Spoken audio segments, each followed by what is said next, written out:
আন্তর্জাতিক অপরাধ ট্রাইব্যুনালে প্রসিকিউটরদের দ্বন্দ্ব বিচার প্রক্রিয়াকে বাধাগ্রস্ত করবে না বলে জানিয়েছেন চিফ প্রসিকিউটর আমিনুল ইসলাম।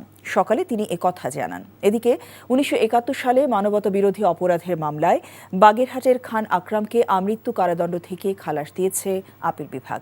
প্রধান বিচারপতি নেতৃত্বাধীন আপিল বিভাগ খান আকরামের আপিল মঞ্জুর করে এই রায় দেন। এ সময় খান আকরামের দ্রুত মুক্তির আবেদন করা হলে আপিল বিভাগ বলেন আগামী সপ্তাহের মধ্যে তারা সংক্ষিপ্ত রায়ে সই করে দেবেন। মুক্তিযুদ্ধে মানবতাবিরোধী অপরাধের অভিযোগে করা মামলায় সিরাজ মাস্টারকে মৃত্যুদণ্ড এবং খান আকরামকে আমৃত্যু কারাদণ্ড দিয়েছিল আন্তর্জাতিক অপরাধ ট্রাইব্যুনাল। এ রায়ের বিরুদ্ধে রিভিউ করা হবে বলে জানিয়েছেন চিফ প্রসিকিউটর।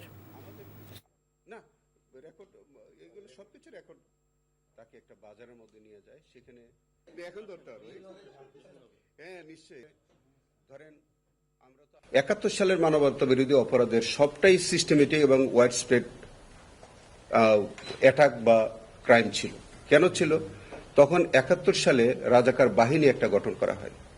সেই রাজাকার বাহিনীর একটা অ্যাসাইনমেন্ট ছিল to act all over the country. আসামিকে মামলা থেকে খালাস দিয়েছেন, তাদের আপিলটা অ্যালাউ করেছে।